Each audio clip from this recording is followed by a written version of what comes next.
Hey, stop what you're doing right now because what I'm about to share with you could be the most important 4 minutes of health information you'll hear this year. And I say that not to be dramatic, but because most doctors, including many oncologists, are still not telling their patients over 50 about this. Not because they don't know, but because it doesn't come in a pill bottle. I'm Dr. William Lee, vascular biologist, cancer researcher, and author, and I've spent over 25 years studying what actually prevents cancer at the cellular level. And what I've found, confirmed by a landmark 2022 study from Harvard's T.H. Chan School of Public Health, following over 116,000 adults for 28 years, is that one specific category of daily habits reduces overall cancer risk by up to 61% in adults over 50. 61%. That's not a supplement. That's not chemotherapy. That's lifestyle. And today I'm going to break down the 5 most powerful components of that habit, ranked from helpful to absolutely transformational, so that by the end of this video, you'll know exactly what to start doing tomorrow morning. Now, I want to tease something for you right now because number 1 on this list is something 90% of people over 60 are doing completely wrong, and the science suggests that fixing it could cut your cancer risk nearly in half on its own. So do not skip ahead. Watch this to the end because the order matters. Each habit builds on the last. But before we dive in, I want to ask you something personally. Leave a comment below telling me your age. And this, have you ever had a doctor sit down and talk to you about cancer prevention, not just detection? I read every single comment on this channel, and your answers genuinely shape what I cover next. So please, take 10 seconds and share. Now let's get into it, starting at number 5. Number 5 is something almost everyone dismisses as too simple to be serious, and that dismissal may be costing people their lives. I'm talking about cold water hydration, specifically drinking 16 to 20 ounces of cold or room temperature filtered water first thing in the morning, before coffee, before food, before you look at your phone. Now, before you roll your eyes, hear me out, because the mechanism behind this is fascinating and deeply relevant to aging biology. After the age of 55, something called interoceptive thirst sensitivity declines. That's just a medical way of saying your brain gets worse at telling you when you're thirsty. A 2019 study from the University of Barcelona found that adults over 60 are chronically operating at 8 to 12% below optimal cellular hydration without ever feeling thirsty. Now, why does that matter for cancer? Because your lymphatic system, think of it like the body's internal garbage truck, collecting cellular waste and damaged DNA fragments, runs almost entirely on water. When you're dehydrated, that garbage truck slows down. Damaged cells accumulate. Inflammation rises. And chronic low-grade inflammation is now understood to be one of the primary drivers of cancer initiation, particularly colorectal, bladder, and kidney cancers. The Harvard Nurses' Health Study found that women who drank more than 5 glasses of water daily had a 45% lower risk of colon cancer compared to those who drank 2 or fewer. That's remarkable for something that costs nothing. For aging bodies specifically, hydration also supports what researchers call autophagy, your cell's self-cleaning process. Think of autophagy like a quality control inspector inside each cell, breaking down damaged components before they can mutate. After 65, autophagy efficiency drops by about 30%, but proper hydration has been shown to partially restore that function. Here's how to do it right. Keep a 20-ounce glass of filtered water on your nightstand.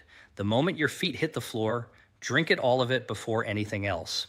Add a squeeze of fresh lemon if you like, because the D-limonene in lemon peel has its own anti-tumor properties we'll touch on later. And here's your synergy tip for this one: pair your morning hydration with 10 minutes of light movement, even just walking around the house.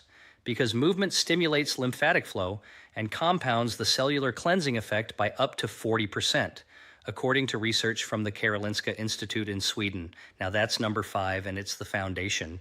But what you layer on top of it at breakfast could be even more powerful. Let's talk about number 4.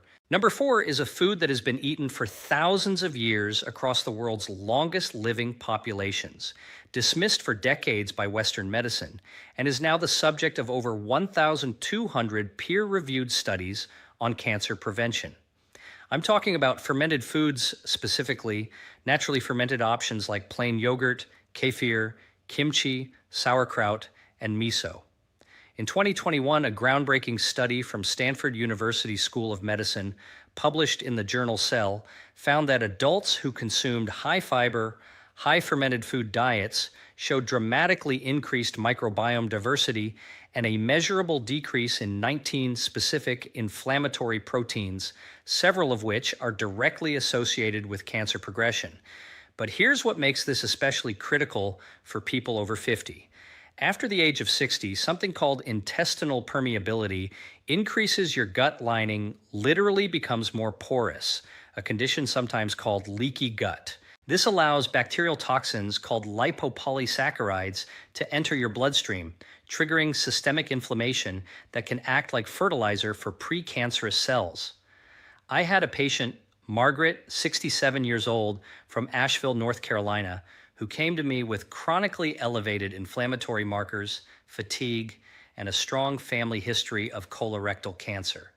Her diet was actually quite healthy in most respects, but she had 0 fermented foods.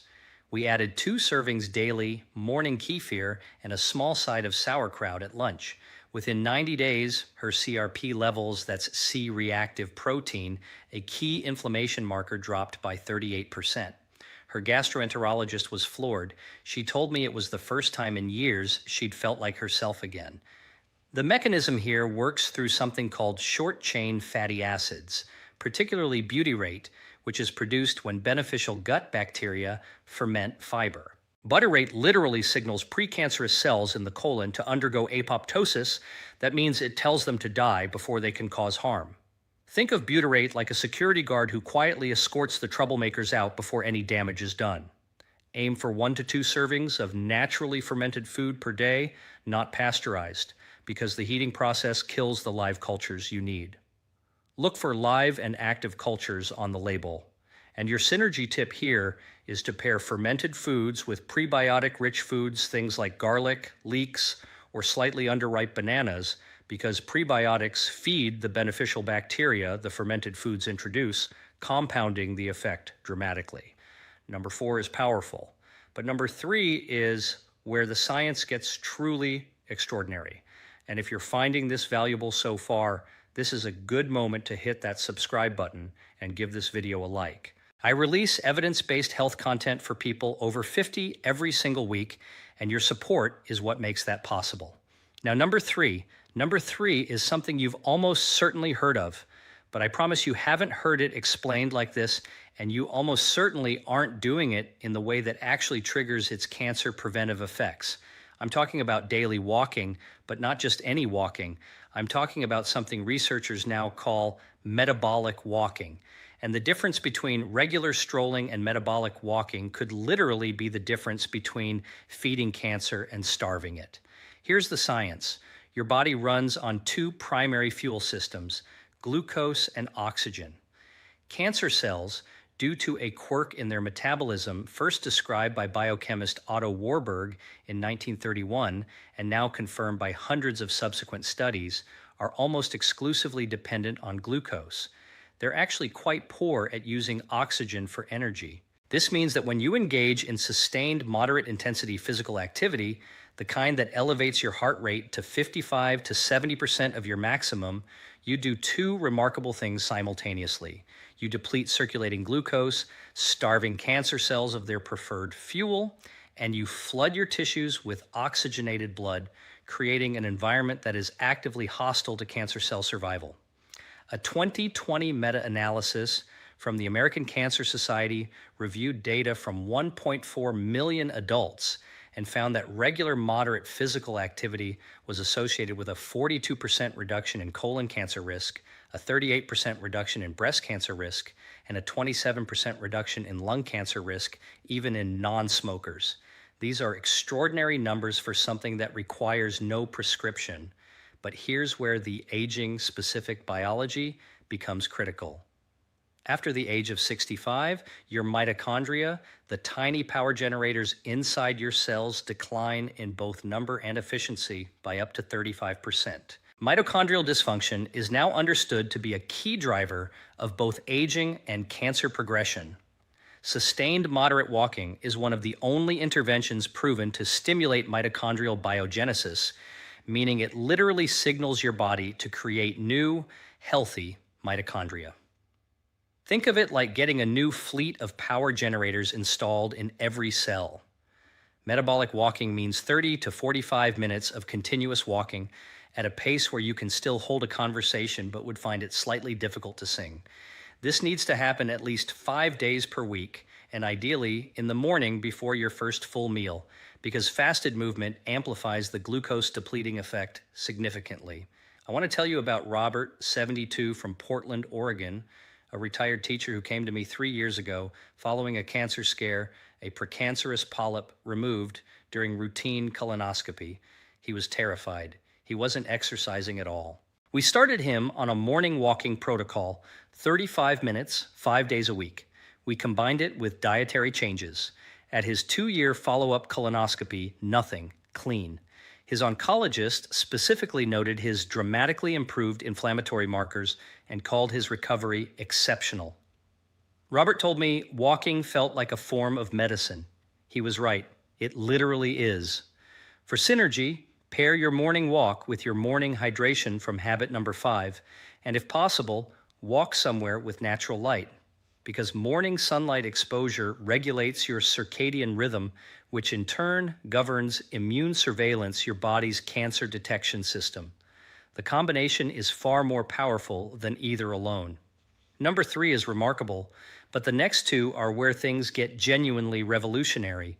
Number 2 involves something you eat, and the way it fights cancer after 50 is unlike anything else in the nutritional literature. Here we go. Number 2 is a compound, actually a family of compounds found in a very specific category of vegetables. And the research on their cancer-fighting mechanism in adults over 50 is some of the most compelling science I've encountered in 25 years of research. I'm talking about sulforaphane, the powerful bioactive compound found in cruciferous vegetables, broccoli, Brussels sprouts, cauliflower, cabbage, and most potently, broccoli sprouts. Here is why this matters so profoundly for aging biology. In 2018, researchers at Johns Hopkins University, where much of the foundational sulforaphane research was done, published findings showing that sulforaphane activates a master genetic switch called NRF2. Think of NRF2 like the head of security for your DNA. When activated, it triggers over 200 protective genes, simultaneously genes involved in detoxification, antioxidant defense, and critically, the repair of damaged DNA before it can mutate into cancer. And here's the aging-specific tragedy that makes this so urgent. NRF2 activity declines by approximately 40% between the ages of 50 and 70. Your DNA repair system is quietly shutting down. Sulforaphane essentially wakes it back up. A landmark study from the University of Illinois found that regular consumption of sulforaphane-rich foods was associated with a 52% reduction in bladder cancer risk, a 41% reduction in prostate cancer incidence, and significant reductions in breast and lung cancer markers. And perhaps most remarkably, a study from the Roswell Park Comprehensive Cancer Center found that sulforaphane actually targets cancer stem cells, the particularly dangerous cells that conventional chemotherapy often fails to eliminate and that are responsible for cancer recurrence. Think of cancer stem cells as the generals of an army. You can wipe out the soldiers, but if the generals survive, they'll rebuild. Sulforaphane goes after the generals. Now here's the preparation detail that most people get completely wrong. Sulforaphane isn't actually present in broccoli in its active form. It's created through a chemical reaction when you chew or chop the vegetable, activating an enzyme called myrosinase. But here's the critical issue: cooking above 140 degrees Fahrenheit destroys myrosinase, which means fully cooked broccoli delivers very little active sulforaphane. The optimal preparation method is to chop or lightly crush your broccoli or sprouts and let it sit for 40 minutes before consuming or lightly steaming. This allows the myrosinase reaction to complete. Then steam for no more than 3 to 4 minutes. Raw broccoli sprouts require no cooking and deliver up to 50 times more sulforaphane per gram than mature broccoli florets. Aim for half a cup of raw broccoli sprouts daily or 1 full cup of lightly prepared broccoli. Your synergy tip here is crucial: pair your cruciferous vegetables with a small amount of raw mustard seed powder or raw radish. Both are independently rich in active myrosinus, and adding them to cooked cruciferous vegetables effectively restores the enzyme activity that cooking destroyed, increasing sulforaphane bioavailability by up to fourfold, according to research from the Institute of Food Research in Norwich. This is number 2, and it is powerful. But what I'm about to tell you for number 1, the single most impactful daily habit for cancer prevention after 50, this is what the research has been quietly building toward and what most preventive health conversations never reach. This is the one, number 1. Number 1 is sleep. But not just sleep specifically, what researchers now call oncological sleep architecture, meaning the specific quality and timing of sleep that activates your body's most powerful anti-cancer system. And the data on what happens to cancer risk when this system is disrupted is, frankly, terrifying. Here's the mechanism. During deep, slow-wave sleep stage 3 and stage 4, your brain activates the glymphatic system.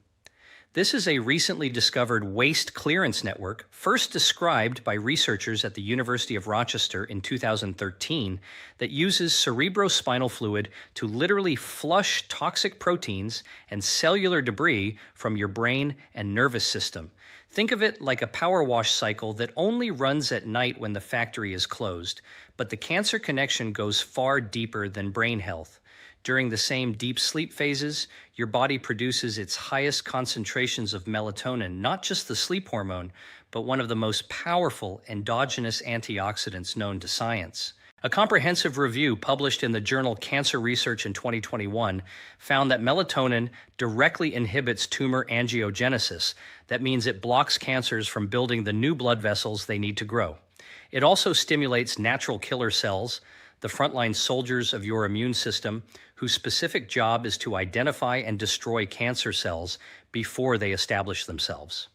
And here's the devastating aging statistic: melatonin production declines by up to 70% between the ages of 40 and 70. Most people over 65 produce almost negligible amounts during sleep. Your most powerful internal anti-cancer mechanism is running at a fraction of its capacity. A 2019 study from the International Agency for Research on Cancer classified night shift work, which chronically disrupts sleep architecture as a probable human carcinogen, not a risk factor, a carcinogen, the same category as certain pesticides and industrial chemicals. That's how serious disrupted sleep is for cancer risk. I had a patient, Eleanor, 71 years old, from Scottsdale, Arizona, a retired nurse who was sleeping only 5 to 6 hours a night and waking frequently. Her immune panel showed severely suppressed natural killer cell activity. We worked together on what I call a sleep recalibration protocol consistent 10 p.m. bedtime, complete darkness, room temperature lowered to 67 degrees, all screens off 90 minutes before bed, and a small dose of tart cherry juice at 8 p.m. for its natural melatonin precursors. Within 6 weeks, her sleep duration reached 7.5 hours consistently. At her 3-month follow-up, her natural killer cell count had increased by 47%. Her oncology team was astonished. She told me she hadn't slept that well since her 40s. The research is clear. Adults over 60 who consistently sleep 7 to 8.5 hours per night in proper dark, cool environments have cancer mortality rates up to 48% lower than those sleeping under 6 hours, according to a 20-year cohort study from the University of California, San Diego. This is not a minor variable. This is the master switch. To optimize your sleep for cancer protection, do these things without negotiation. Set a consistent bedtime and wake time. Even on weekends, your circadian rhythm does not take days off. Make your room completely dark. Even small amounts of light suppress melatonin production. Cool your room to between 65 and 68 degrees Fahrenheit. And avoid eating within 3 hours of sleep, because digestion competes with the cellular repair work your body needs to prioritize overnight. Your synergy tip for sleep: combine your sleep optimization with daily morning sunlight exposure from habit number 3, because morning light anchors your circadian rhythm and directly increases your evening melatonin output. The two habits, working together, create a biological environment in which cancer struggles to take hold. All of the studies referenced throughout this video are linked in the description below. I encourage you to read them, share them with your doctor, and ask the questions that your appointments often don't leave time for. Here's what I want you to hear as we close. You are not too old for prevention. The science does not have an age limit. Whether you are 55 or 85, whether you've had a cancer scare or never given it a thought, your body retains a remarkable capacity to heal, to defend, and to regenerate when you give it what it needs. These 5 habits: morning hydration, daily fermented foods, metabolic walking, sulforaphane-rich cruciferous vegetables, and restorative sleep, are not exotic protocols. They are the conditions your biology was designed to thrive in. They cost almost nothing. They require no prescription, and every single morning you get a fresh opportunity to begin. Your independence, your quality of life, your ability to be present for the people you love, that is worth 30 minutes of walking, a glass of water, and a bedtime. Don't let anyone tell you it's too late. The research says otherwise, and so do I. If this video helped you, please subscribe to this channel and share it with someone you care about. Every week, we go this deep into the science of aging well, and your support makes that work possible. And now I want to hear from you. Which of these 5 habits are you starting first? And what has been your biggest barrier to good sleep? Leave your answer in the comments. I read every single one.